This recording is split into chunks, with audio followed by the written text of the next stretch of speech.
This morning we have Brandon Barnes with us to tell us about a project designed to reduce the risk of flooding in the Phelan chain of lakes here in St. Paul.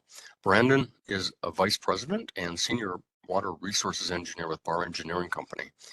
Has more than 17 years of experience providing water resources services to water management organizations, cities, and state and federal agencies. So just as a quick introduction to his talk, in urban watersheds, flood risk reduction retrofits, as he calls them, are challenging spaces at a premium, and balancing diverse and often conflicting stakeholder input can limit the number of feasible options. Brandon is going to discuss the lessons learned through modifications to the Keller Creek and Lake Phelan outlet structures to reduce upstream flood risk while not adversely affecting downstream flood levels. Brandon, it is great to have you and Paige here to talk about this really interesting project. Take it away. All right. Thank you for the introduction. And as you mentioned here, we also have Paige Ahlborg on the call. She is with the Ramsey-Washington Metro Watershed District. She's the project manager. To simplify the presentation, I'll run through the slides and give the entire presentation. But if there are questions for the Watershed District afterwards, Paige will be on the call to answer them. So, thank you again. Wanted to talk this morning. We're going to talk through a project that the Watershed District has done, really looking at flood risk reduction in a very urban, developed watershed. And so, this morning we'll go on a bit of a whirlwind tour. We'll start with just some background information on the Watershed District, where we're located, background statistics, and then we'll start with the planning study that we refer to as the Beltline Resiliency Study. But that's the planning study that has been guiding flood risk reduction projects for the watershed. We'll take a look at modifications to the outlet structures that came about through that planning study. Show you some photos of construction of those modifications, and then now we're really into the operation phase. And so I can share some lessons learned with operating these adjustable outlet control structures, lessons learned, and then because flood risk seems to be a never-ending task, kind of next steps in the Watershed District's journey in mitigating flood risk throughout the watershed.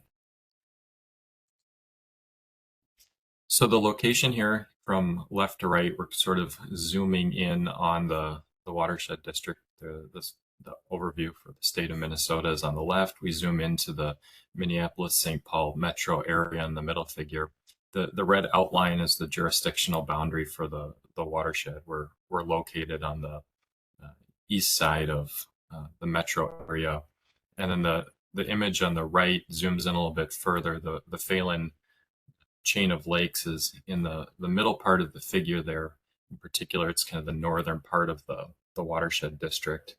The purple sub-watersheds are the drainage areas within the Watershed District. And the Phelan chain, there's about 2/3 of the watershed that drain into the Phelan chain. So that's the area that we'll be focusing on here this morning. A little bit about the Watershed District's background. You can see the mission there, the goals. The one that's highlighted or in bold is the manage the risk of flooding. That's what we'll be focusing on this morning. The watershed was established in 1975.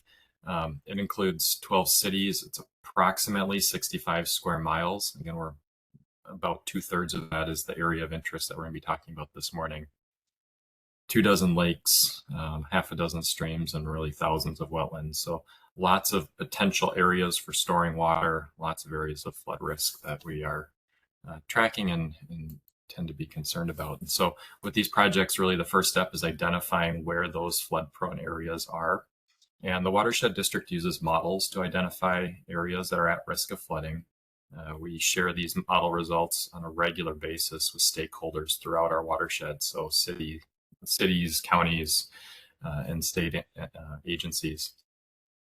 Our goal in particular is to minimize the risk of flooding for what we refer to as habitable structures, so places where people live and work. It's our primary goal. And really, we're looking to remove them from the 100-year floodplain if at all possible. In some cases, that's not possible. So then we work through this list and take approaches where we can develop emergency response plans. So what to do in case of a flood, making sure that stakeholders know responsible parties to communicate to, and then if necessary, purchasing, modifying structures, floodproofing. As we work down the list, then there's roads, local infrastructure, and then public lands and open spaces. And then, of course, the watershed inspects and maintains infrastructure that they build and modify throughout the watershed. So in 2013, when design rainfall depths were updated from TP40 to Atlas 14, the watershed went through and updated their models like everyone else in the metro, and really identified a significant number of habitable structures that were at risk of flooding. What's shown here on the figure on the right is the blue area is the area that's tributary to the beltline. So the Phelan chain of lakes drains north to south, and the outlet from Lake Phelan is a pipe. During the 100-year event, that pipe is at capacity and actually backs up into Lake Phelan. So there's no way to get another drop of water into that pipe during a 100-year event. So when all of these structures lit up, there's about 600 of them. And one of the questions that our started asking was, gosh, we can't get any more water into this pipe during the event. We have these 600 structures. What are we going to do? What are we going to do with them? How are we going to mitigate flood risk for all of them? And is it real? Is the model telling us information that accurately characterizes flood risk at these locations and really throughout the watershed in general? Well, the answer to that second question we knew was a yes, and we knew that because history has shown that we've observed flooding in a number of these locations, and the watershed has taken an active role in really providing information during flood events to inform emergency response actions. We've developed emergency response plans for some of these areas, and other areas there's we've observed flooding, and so it was. To get to the point where the model was accurately characterizing information, that was a little bit of the easier question to answer because we've seen it. We had something that we could point to. The next part was, well, what do we do about it? How do we go about mitigating flood risk upstream of the Lake Phelan outlet? So again, I mentioned this before, the Phelan chain of lakes flows generally north to south. It consists of those four lakes there: Coleman, Jarvis, Keller, Phelan. That's the order from north to south. There's two outlet structures on the chain. One is on Keller Creek, which controls the water levels in Coleman, Jarvis, and Keller. And then there's the outlet from Lake Phelan. There's two outlets from Lake Phelan, and that outlet structure controls the water levels on the lower chain. There's call-out boxes on the figure on the right that shows those general locations. Overall, the total drainage area to the Beltline interceptor, so that's the outlet from Lake Phelan, is about 28 square miles. And again, there's about just over 600 structures that are within the floodplain upstream of the Lake Phelan outlet. So to answer that question, we started what we refer to as the resiliency study. This is a planning level study where we were trying to generally answer the question, what can be done to remove all of these homes from the floodplain, and can it be done without purchasing, acquiring property, and can it be done without building a new tunnel, a new outlet from Lake Phelan? And in particular, one of the things, the question that we were curious about was, what is the benefit for modifying outlet control structures either prior to or during a rainfall event to try to optimize the use of the capacity of the tunnel that's there? So during a non-flood event, we have this giant tunnel that's not conveying water.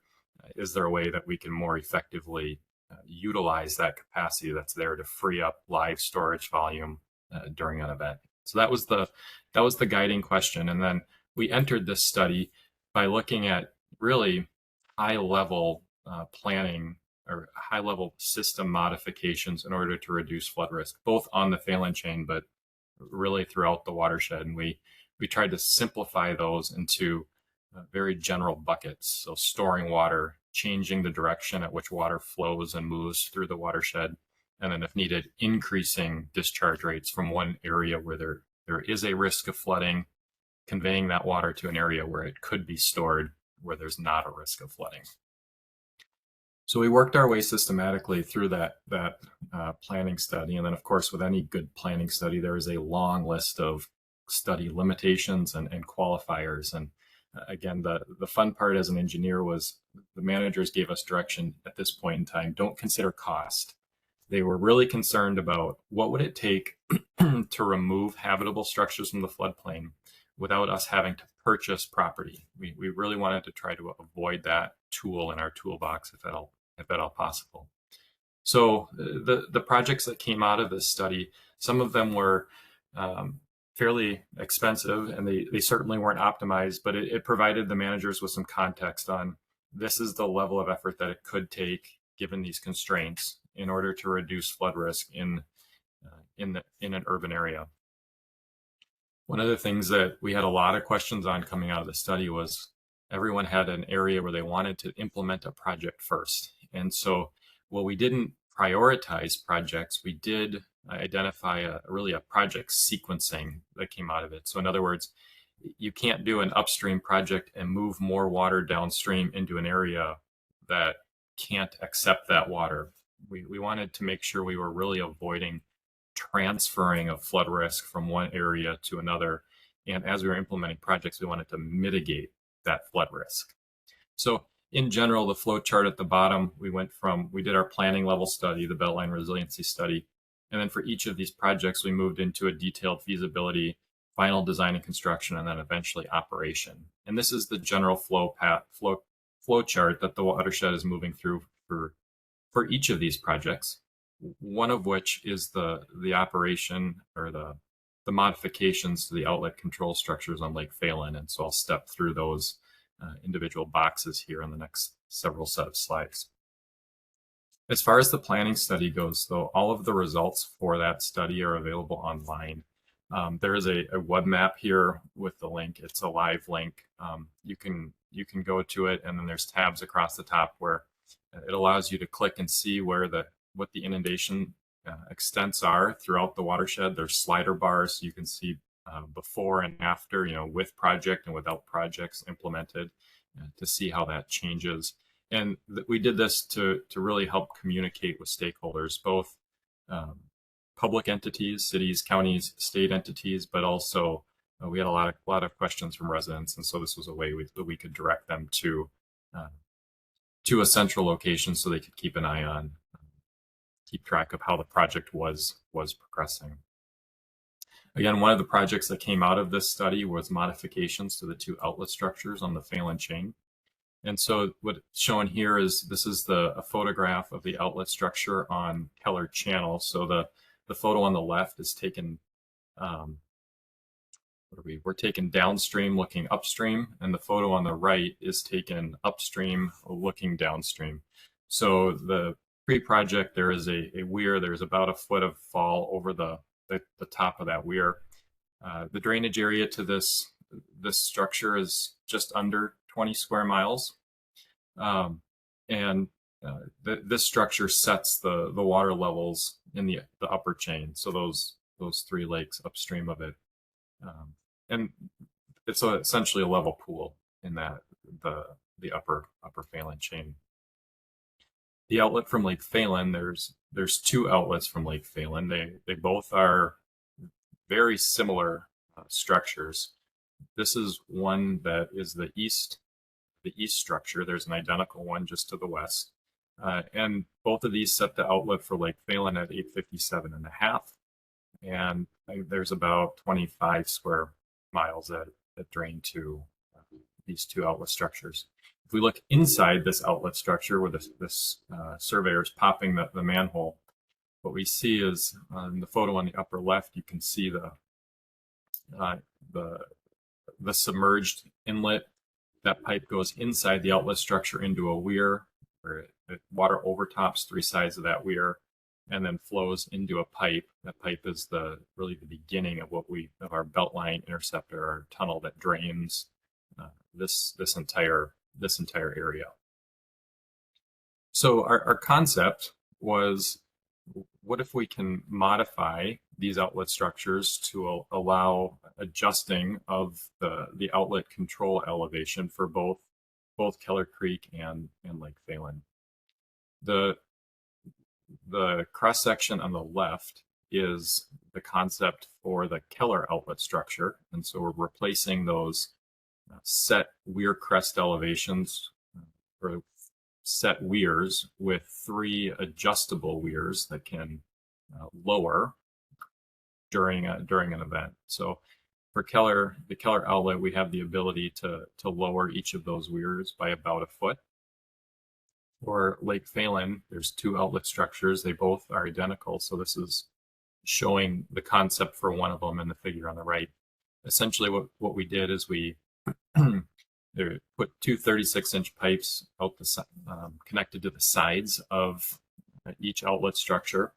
And there are new manholes on either side of the outlet structure, which inside has a gate which can be lowered. So for each of these locations, we have the ability to lower water levels anywhere between a foot to a foot and a half.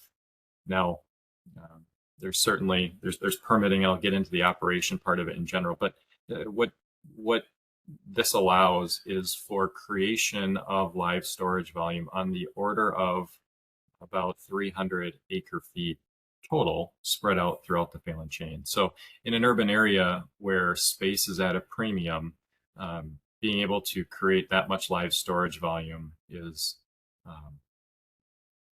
an opportunity that doesn't present itself very often. So that was the appeal for choosing to look at these structures.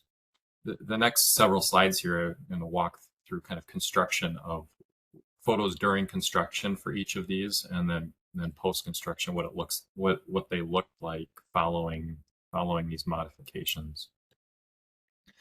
So these are construction photographs taken during construction of the Keller Creek outlet structure. Construction was done during the winter months. Really, that's to facilitate water management. Again, because we're working in an area where there are homes on the Phalen chain that are at risk of flooding, it was really important that the contractor, the temporary conditions didn't increase the risk of flooding for those homes, for those properties during construction. And so in the background on the figure on the left, you can see their sheet pile cutoff wall across the creek. The contractor managed water levels in the upper chain really to within a few tenths of a foot to the top of that sheet pile cutoff. So throughout construction, they were ready for that cutoff wall to overtop and water to flow through their work area if temperatures warmed up and we had a melt event. So that was something they kept a very, very close eye on. And then of course they managed that water level. You can see the pump there and the discharge line on the right photograph. It was a fairly small pump, but they made it through. Following construction, these are photos showing kind of the stabilization of the area. So the photo in the lower left is standing back. We're looking upstream again here. They replaced the fixed weir crest, the fixed weir structure, with a movable weir crest and actuators that go on the top. So on the bottom left, when you're standing back away from the structure, it's really the differences aren't terribly evident. When you get closer in the figure in the upper right, this is standing again downstream, looking upstream. On the right side of the photo is the control box. Looking into one of those openings, you can see the weir crest and the actuators across the top that can raise and lower those weir crests. And then this is a photo looking from upstream, looking downstream. Again, you can see the actuators on either side of those openings that adjust the weir crest in each of the 3 bays.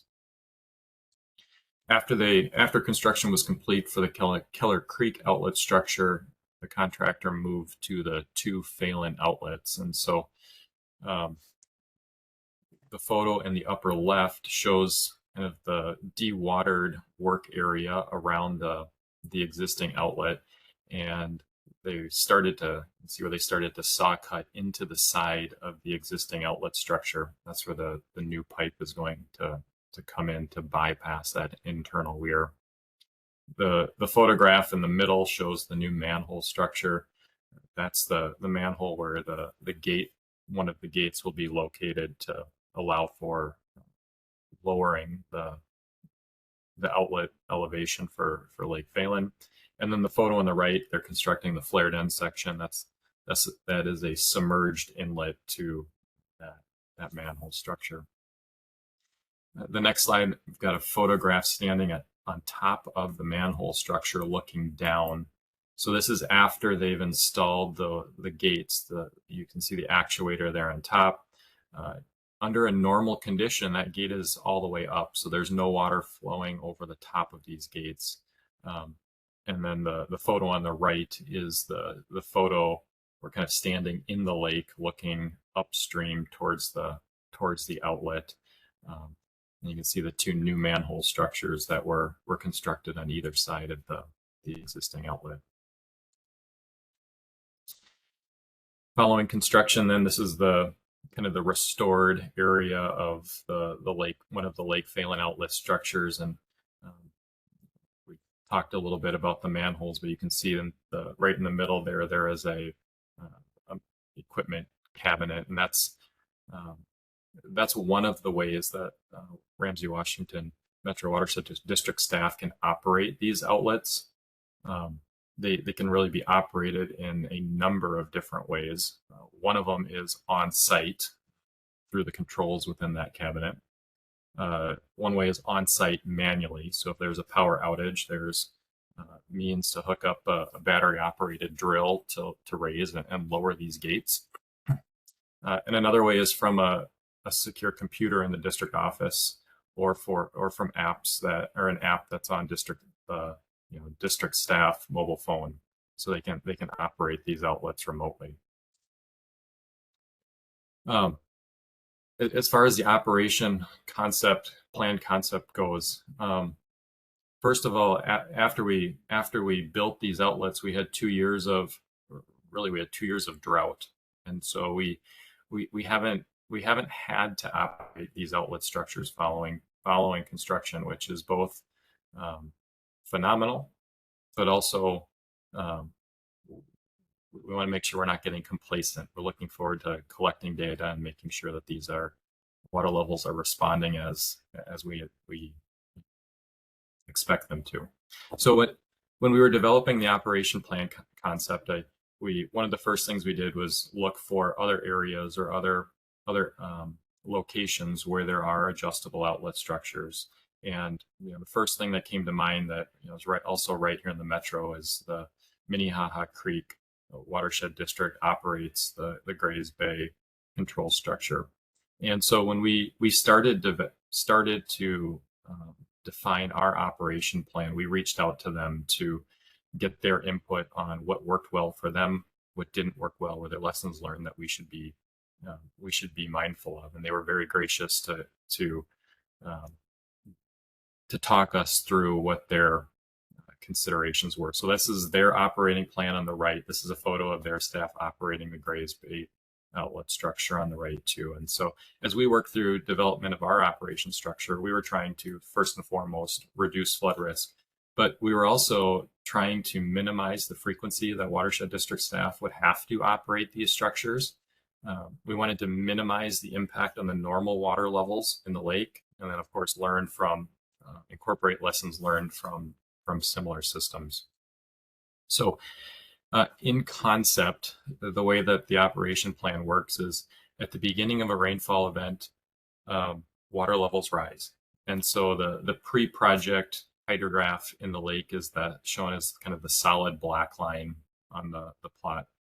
And the post-project hydrograph concept is shown as the blue line on that plot. And so when water levels rise, the intent is that we would lower these weir crests to allow water into the tunnel, the stormwater tunnel, during periods where there is capacity for the tunnel to convey more water.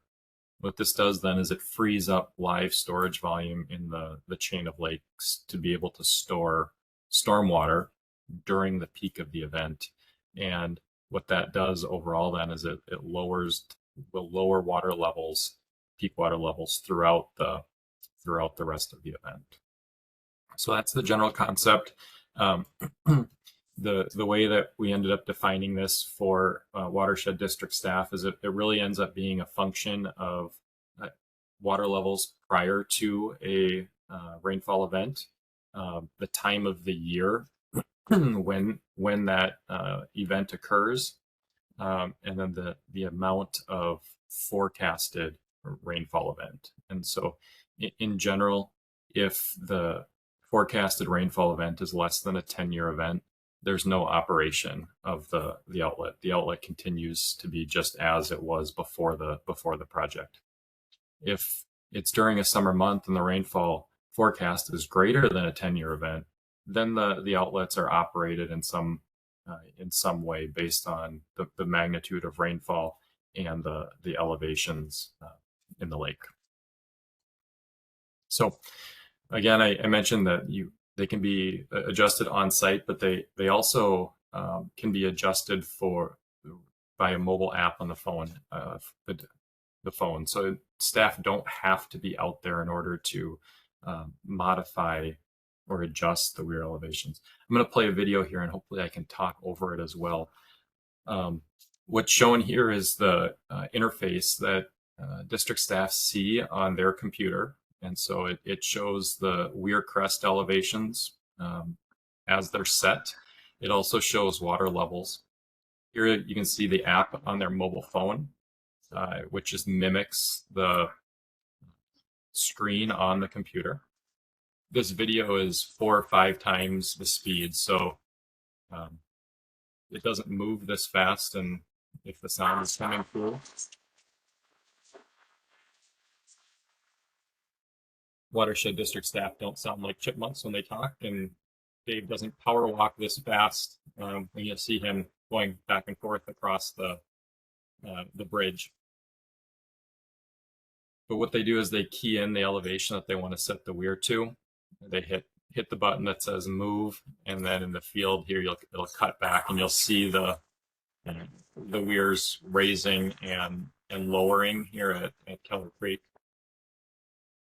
The Phelan outlet control structures work the same way.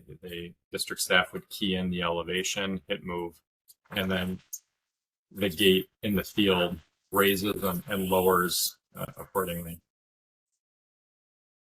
Here you can see the downstream end where water is now flowing into the Beltline tunnel. The system is set up with a number of alarms so that if the weirs don't move after they hit click move, or if water levels aren't responding accordingly, the system will send alerts. So then we know we have to go out to the site in order to check it out to see what is going on and make sure that things are responding as intended.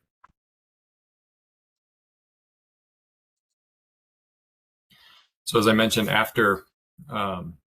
immediately after construction here, we had 2 years of drought, relatively low water levels, so we haven't had to operate these gates during a flood event. However, over the last couple of years, there have been quite a few lessons learned that district staff have come across, and we've been navigating for both of these systems. probably first and foremost is that this is not a one size fits all type of fix. So it worked out well for the Phelan chain, or it works out well for the Phelan chain, because the response time is fairly slow. There's time between when the rainfall forecast, we get a rainfall forecast, and even after the rainfall occurs, for us to operate these gates. Whereas if you're working with a smaller pond or a much smaller drainage area with that has a much faster response time, this might not be the greatest system or greatest approach for that. We've learned that maintenance on, at least for these particular systems, has been fairly easy. But there is a learning curve. There's things that have, mechanical components that have needed to be replaced, and upkeep that has been needed that we hadn't necessarily been anticipating. So there is a bit of a learning curve for the gates at Phelan. District staff had to go through confined space training for that. So that was something that was new or not necessarily anticipated for that one. Again, the frequency of operation has been very low. And so it's been a little bit, we've had to be deliberate about not getting complacent, staying familiar with how to operate these, and being diligent for looking at rainfall forecasts and looking for when to operate these. I will say the system is automated, so we have the ability to go fully automated. We have not gone there yet, and that's been intentional. We're taking the approach of kind of baby steps. We want to make sure that we are going into this gradually, rather than going fully automated and having the system respond in a way that we weren't anticipating. So at this point, staff are continuing to stay familiar with how to operate and be familiar with what is needed in order to make adjustments. And then the last one I have here is probably one of the bigger ones, is the public perception related to change in water levels. So anytime a water level goes up, even if we didn't operate anything, there's a perception that the watershed district did something, and therefore it must be the higher water levels must be a result of what that project is, and that's not the case. Because we're only lowering water level or lowering weir crest, there's no physical way for this project to raise water levels upstream of these outlets, and so it's been a process to educate the public, to have conversations with them, so that folks understand what the project is all about, what changes were made, and just as importantly, what changes weren't made as part of this project. So talking through these a little bit more, again, the confined space entry for the manholes on either side of the Phelan outlet. The greasing of the gates here has been particularly challenging when there's been potential for gates to get stuck, and trying to grease some of the mechanical components when the gates are lower and you have water flowing over them. That's been a bit of a challenge. District staff have always inspected these outlet control structures for debris, vegetation, potential plugging, and now there's additional locations that get added to their routine inspections, and so it's been just a little bit more work for watershed district staff. Similar lessons for Keller Creek. We have gone through as part of just annual operation and maintenance. We do cycle these gates, just make sure they go down and up on an annual basis. We have run into a weir getting stuck and then having to work through the process of getting that fixed. And then, of course, we also have had the more typical, I'd say typical things when you put in infrastructure in a public place. We've worked through cleaning up graffiti and debris and stuff getting hung up on the structures. We talked a little bit about the community outreach, and this has been a really big one for us, is having conversations with lake associations, public in general, just making sure that entities understand what the project was all about, what the change in water levels mean, what can happen as a result of the project, and what can't happen as a result of the project. So following completion of this project, the Watershed District has also been working on constructing lake level stations on the Phelan chain and throughout the watershed that are tied to the Watershed District website. That information is real time and readily available for anyone that wants to look at it. We're working through the process of installing rain gauges throughout the watershed, and the intent with this is that we can, again, there is the ability to take this system from more manual operation to fully automated at some point if we so choose to, and we see that the system is performing as intended. And so we're continuing to build out that infrastructure, which allows for that flexibility in how we operate this system. We get a lot of questions from time to time on how does the Watershed District fund flood risk reduction projects, and I think there's maybe the simple answer is there's not really a one size fits all for these projects. We've taken a fairly collaborative approach on a number of our projects. So the Phelan and Keller Creek outlet structures that we were talking about, that one was funded just through the Watershed District. But as we are implementing other flood risk reduction projects, we've been working very closely with project partners, looking to time those projects along with other projects that are included in CIPs, whether that be street improvement projects for the city, the county, or otherwise. We've looked for grant funding, and then we've also done it just through our the Watershed District has a flood risk reduction fund that they pull from to implement these types of projects. So it's really been a range of funding mechanisms for flood risk reduction projects. So what's next? There's a couple of things. I think number one is, again, we continue to improve data collection. So this can allow for continuous or adjustment of what is automated, what parts of the operation is automated.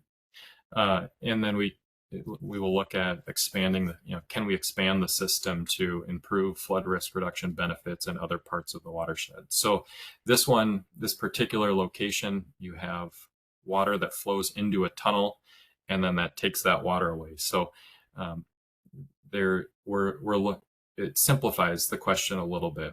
Right now, the watershed is looking at other locations where we don't have that tunnel. Maybe water is leaving a lake and is going into a creek. And so now when we change flow rates downstream of that lake, there's other considerations that we need to look at. And so we're continuing to collect data, looking for other opportunities where we can leverage systems like this in order to reduce flood risk within the watershed.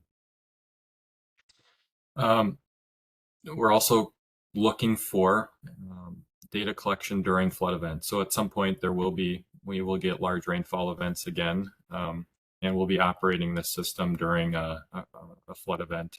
And we're anticipating there is a iterative process with that, in which we collect water levels, we're measuring the response in water levels to operation of the gates, and verifying that those responses match the modeled response that was used to develop the operation plan. And there'll be refinements to the operation plan based on that measured information. So that there'll be an iterative process there where we will refine that and look for ways where we can optimize the plan in order to maximize the flood risk reduction benefits that we're able to achieve on the Phelan chain. So with that, that's all I have this morning. I want to thank you for listening in. I think we've got some time for questions, if there are any.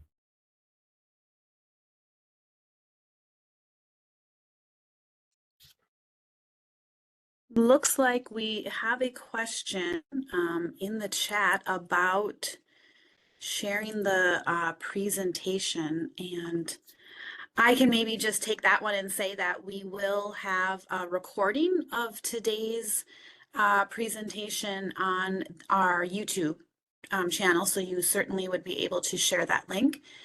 But if you were looking for an actual PDF of the PowerPoint, then I'll let Brandon go ahead and answer that.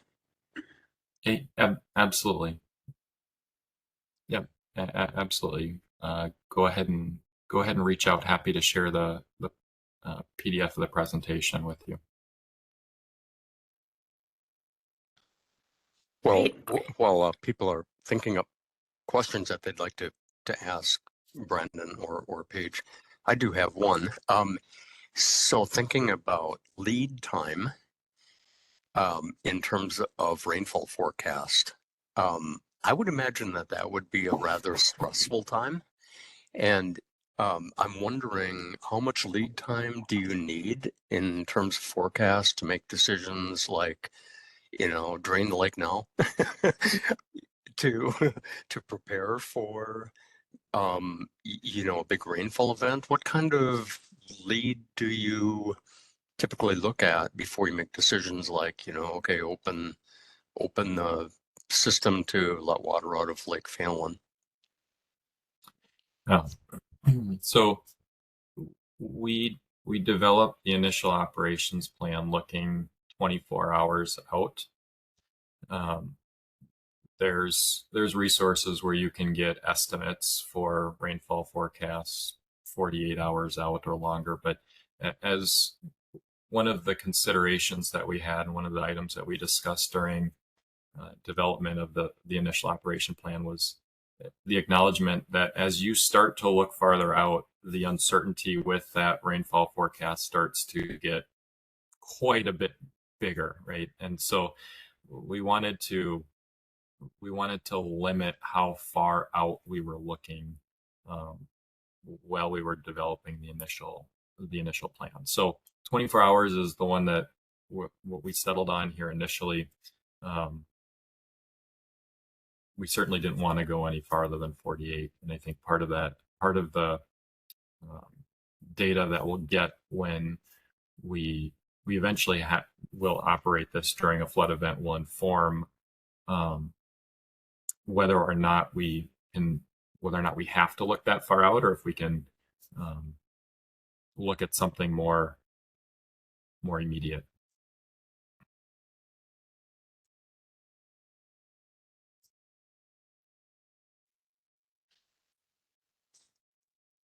It looks like we've got a few more questions now for you all in the chat. First one is, what agency or who would make the call to activate the gates to prevent an imminent flood potential during an extreme rain event? Yeah. So this was something that we talked about during the permitting process with the DNR, and the way that the operating plan is written right now is the Watershed District is the entity that makes that determination. So the operation plan is written such that it sets guidelines on this is how these outlets can be operated given a certain set of conditions. And even prior to these modifications being in place, Ramsey-Washington Metro Watershed District was the entity that operated and maintained the passive outlet structures. So that responsibility hasn't changed. What has been modified or what has been added is the additional role of now making the determination of, given these conditions within the lake, within the watershed, how to adjust those outlet structures. And one of the things that we were cautious about there is we wanted to make sure that we weren't inadvertently making things worse upstream. So all those weirs are lowered. We didn't want to consider options where we would raise those weirs, given some of the uncertainty and the parameters that go into that. And again, not wanting to inadvertently increase water levels upstream where habitable structures are within the floodplain. See, the next question here is, what modeling program did we use to determine the the flooding area and the raise in water in the lakes? How much area would you say that is now protected because of the weirs from the 100-year rainfall provoking flood event? So the couple of questions there. The modeling program that we started with was the district has developed and maintains a model, a stormwater model for the entire district in XP Swim. So that's primarily what we started with. We ran both longer term simulations and discrete events for a range of initial water levels, antecedent conditions within the watershed to really look at a bracket for what we would anticipate as a response to the lakes, and the how much area. That's a good question. I don't have an answer in terms of what is the surface area that was removed from the floodplain. I can tell you there was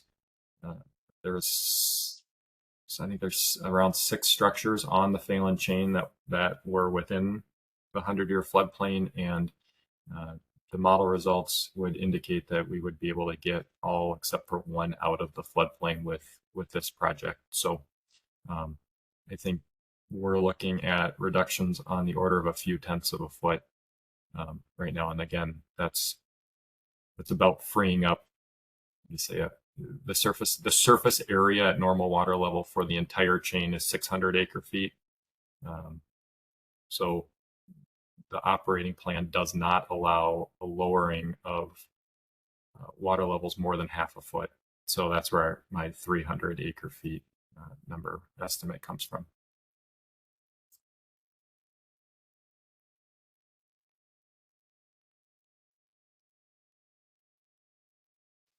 So I have another one, Brandon. Kind of a follow-up on the question I asked earlier. How sensitive is the system to change? In other words, if you decide to make a change, how fast do you see the response in terms of the water level decrease in the lake, or which I would think would be informing your lead time? Or do you know that yet, not having a flood event to respond to? Yeah, it's a good question, and that in particular, I think, is one of the areas where we have the most uncertainty. So the Watershed District model was calibrated for a number of events, and so we have a pretty good understanding of the rise and fall of the hydrograph, and that the model does a good job of characterizing that for a flood event condition. Where there's a little bit of uncertainty is when we start to lower that outlet, and what interaction groundwater has on affecting base flows, and how quickly we will see a response when we lower the outlet. That's the part where we're looking forward to collecting more information for when we do operate those structures, and then that would feed back into the refinement of the operation plan. So that certainly is an area where I think we have some information based on the model, but there's more that's needed. I see a question here regarding does the system take into account potential migrating fish populations? I think the short answer is no. But one of the things that we did is the primary goal, primary purpose of the project was for reducing flood risk. We wanted to do that in a way where we would try to minimize any adverse impacts. And so, the example, one of the examples is the weir on Keller Creek. when those weirs are all the way up, that's set at the same elevation as that passive weir was prior to the project. So the project doesn't improve the potential for migrating fish populations, but it also doesn't adversely impact migrating fish populations either. So that's how we landed there.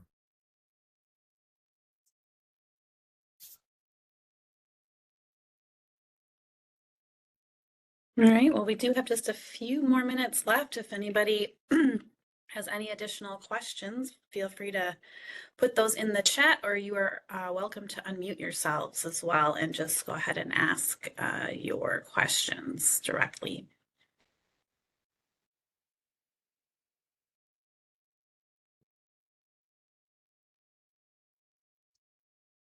Well, while we're waiting to see if there's any last minute questions, I'll just take this opportunity to thank you both for being here and sharing this very important project. It's a lot to be learned from this effort, but we're really glad that you took some time out of your schedules to join us today and share your work with everybody. So thank you for being here. Absolutely. Thank you for the invitation. Yeah, thanks again for the talk. Really interesting. So it seems like just a great way. It seems like you've found a way to mitigate flood without just building bigger pipes. And, that's really encouraging. It seems like you found a way to apply technology to catch up with the problem that we're facing. Yeah, I will say here, as we're looking for any last questions, one of the things that we looked at, and one of the things I think will continuing to be a discussion related to this automated outlet, these automated or movable outlet control structures, is that they don't necessarily fit cleanly into how some regulatory programs are written, right? So there's potential for, there's operating plans that take into potential future forecasts, and there's potential for lowering, which can affect rates leaving a lake or water body. It can affect timing, and so there's a broader discussion, I think, that around these types of outlets, how they fit into regulatory programs, and making sure that we are able to leverage some of these tools in our toolbox, so to speak, for mitigating flood risk. This was a kind of a unique situation because we had a stormwater tunnel immediately downstream of it. So we didn't have a creek, we didn't have any flood prone structures immediately downstream of the outlet. And so some of those other considerations just weren't present at this particular setting, which may be more prominent, maybe more of a consideration in other settings.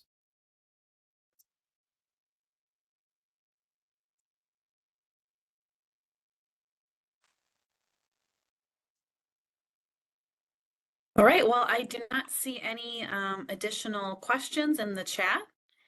And so we are pretty close to that end time anyway, so we can go ahead and wrap it up just a few minutes early. But thanks again for being here, and thanks to everybody who joined us today.